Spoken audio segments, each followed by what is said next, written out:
ठीक है बच्चे, तो आज बेटा हम लोग क्या पढ़ेंगे बेटा, आज हमारा नेक्स्ट टॉपिक है बच्चे टाइप्स ऑफ मैट्रिक्स। ठीक है,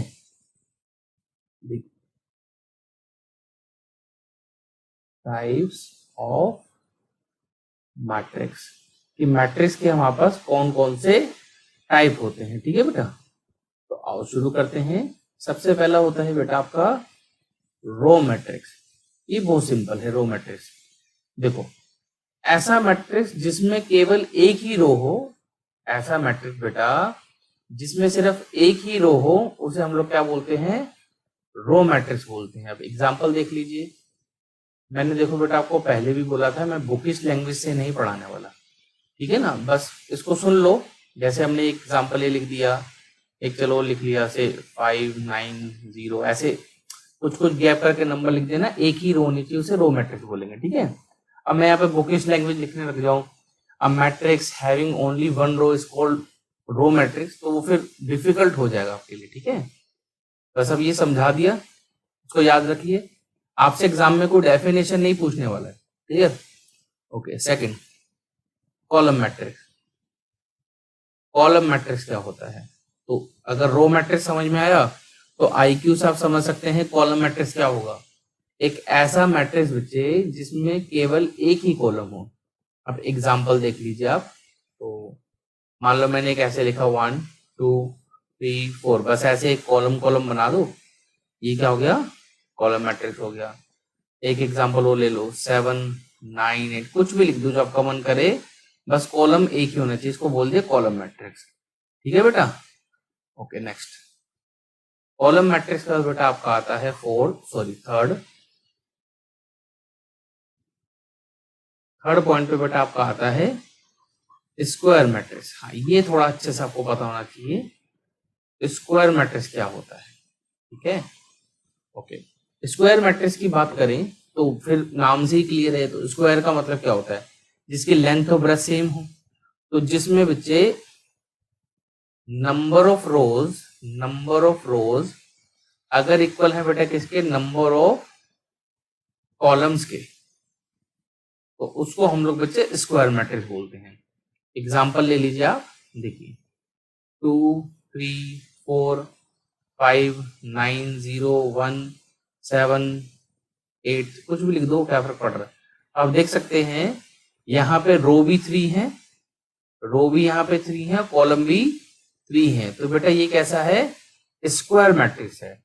अच्छा, एक चीज यहाँ सुनने वाली है, समझने वाली है।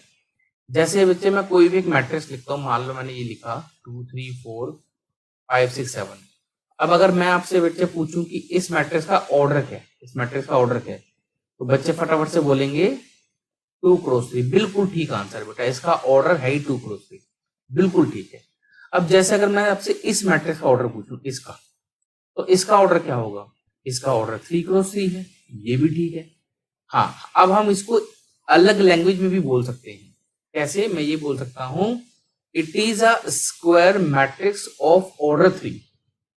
हमने 3 क्रॉस 3 ना बोल के ऐसे बोल दिया, it is a square matrix of order 3। Square word बोलते ही ये तो क्लियर हो गया कि रो जितनी है उतनी बेटा क्या होंगे, कॉलम होंगे। तो हम बोला it is a square matrix of order 3, इतना बोलना सफिशिएंट है। इसका मतलब क्या है, ये 3 क्रॉस 3 का मैट्रिक्स है। आई होप समझ में आ गया होगा। ठीक है ना, चलो आगे बढ़ते हैं। अब नेक्स्ट जो है बेटा हमारे पास fourth point, that is called diagonal matrix. Diagonal matrix. अच्छा, अब ये डायगोनल मैट्रिक्स क्या होता है? सबसे पहले बेटा डायगोनल मैट्रिक्स के लिए कोई भी मैट्रिक्स आपको स्क्वायर मैट्रिक्स चाहिए, सबसे पहले वो मैट्रिक्स स्क्वायर होना चाहिए। स्क्वायर मैट्रिक्स होगा तभी हम डायगोनल मैट्रिक्स की बात करेंगे। डायगोनल मैट्रिक्स अब होता क्या है, बहुत आसान है। जैसे कि मान लो कोई भी 3 क्रॉस 3 का आपके पास मैट्रिक्स है, से यहाँ पर 2 लिखा है, यहाँ 3 लिखा है, यहाँ 4 लिखा है, बाकी जितनी एंट्रीज है बेटा वो 0 होनी चाहिए। ठीक है, डायगोनल पे छोड़कर जो भी एंट्रीज आपकी बेटा बच जाएंगी वो सारी एंट्री 0 होनी चाहिए। ऐसे मैट्रिक्स को हम लोग डायगोनल मैट्रिक्स बोलते हैं। फिर सुनो, पहले तो ये मैट्रिक्स कैसा होना चाहिए, स्क्वायर होना चाहिए, ये चीज कंफर्म कर लो। ये मैट्रिक्स कैसा होना चाहिए, पहले स्क्वायर होना चाहिए। स्क्वायर का मतलब क्या बताया, जितनी रोज हैं उतने ही क्या हो बेटा, कॉलम हो। जितनी रोज हैं उतने ही क्या हो बेटा, कॉलम। तो ये तो हो गया आपका स्क्वायर मैट्रिक्स। अब क्या है कि डायगोनल एंट्रीज को छोड़ के, इसको छोड़कर बाकी सारी एंट्री जीरो होनी चाहिए, ठीक है। अच्छा, कुछ बच्चों को एक डाउट आता है बेटा कि सर ये वाली एंट्री, मैं कलर अलग यूज करता हूं, एक मिनट रुकिए। सर ये भी तो डायगोनल है। आपका कहना है बेटा बिल्कुल ठीक है, क्योंकि हम लोग बचपन में ज्योमेट्री से पढ़ते आ रहे हैं कि ये भी डायगोनल होता है, ये भी डायगोनल होता है। बिल्कुल आपकी बात ठीक है, ठीक है। बट हम लोग मैट्रिक्स में सिर्फ इस वाले को डायगोनल बोलते हैं, इसको डायगोनल नहीं बोलते, ठीक है। ये चीज आपने याद रखनी है। हम इसी को डायगोनल बोलते हैं, फिर से इसको डायगोनल बोलते हैं, इस वाले को बच्चे डायगोनल नहीं बोलते, ठीक है।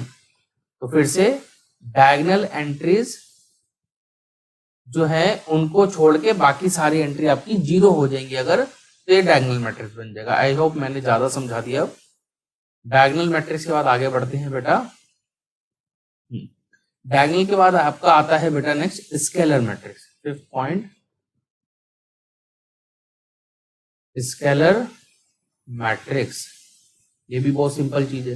अब ये स्केलर मैट्रिक्स क्या होता है बेटा, फिर से एक स्क्वायर मैट्रिक्स होना चाहिए। पहले तो एक स्क्वायर मैट्रिक्स लीजिए, उसमें जो डायगोनल एंट्रीज है ना बेटा, डायगोनल एंट्रीज वो सब सेम होनी चाहिए। जैसे मान लो मैंने 2 लिख दिया तो अब 2 2 ही होना चाहिए।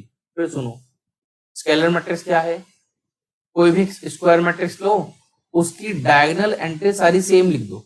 अब आप वो सेम कुछ भी लिख लो, 2 3 4 5 जो मन करे वो नंबर उठा के लिख दो, तो वो कैसा हो जाएगा बेटा, स्केलर मैट्रिक्स हो जाएगा। ठीक, चलो समझ आ गया होगा, आगे बढ़ते हैं, ठीक है।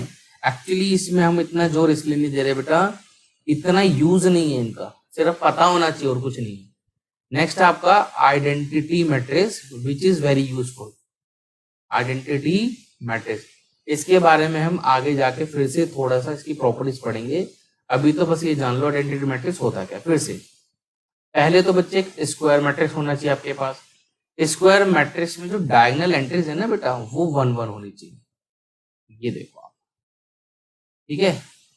ये 3x3 का आइडेंटिटी मैट्रिक्स है। ये बेटा मैंने 2x2 का आइडेंटिटी मैट्रिक्स लिखा, ठीक है। ये 3x3 का है, ये 2x2 का है। एंड सेकेंडली बेटा आइडेंटिटी मैट्रिक्स को हम जनरली आई से डिनोट करते हैं, ये चीज आप याद रखना। इसको हम इक्वल टू आई लिखेंगे, ठीक है। तो ये आइडेंटिटी मैट्रिक्स है। बस अभी इतना याद रखो, एक ऐसा मैट्रिक्स जिसके डायगोनल पे 1 1 हो, बाकी एंट्री 0 हो, तो आइडेंटिटी मैट्रिक्स होता है। हाँ, स्क्वायर तो होना ही चाहिए, ठीक है ना। ये चीज तो आपको याद रखनी है। लास्ट, ठीक है, इसका तो कुछ है ही नहीं खास use, that is called zero matrix, ठीक है बेटा।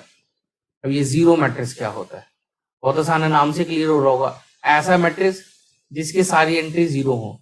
अब ये स्क्वायर हो या ना हो उससे फर्क नहीं पड़ता है, ठीक है ना। ये स्क्वायर हो भी सकता है और नहीं भी हो सकता, ठीक है। बस जिस मैट्रिक्स की सारी एंट्री 0 होंगी वो स्क्वायर मैट्रिक्स कहलाएगा। ये मैंने 2 एग्जांपल बना दिए। अब अगर ऐसे एक बॉक्स में एक एंट्री भी 0 डाल दोगे, ये भी आपका जीरो मैट्रिक्स कहलाएगा। क्लियर बच्चे। तो ये टाइप्स ऑफ मैट्रिक्स यहाँ पे आपके खत्म होते हैं। Thank you so much.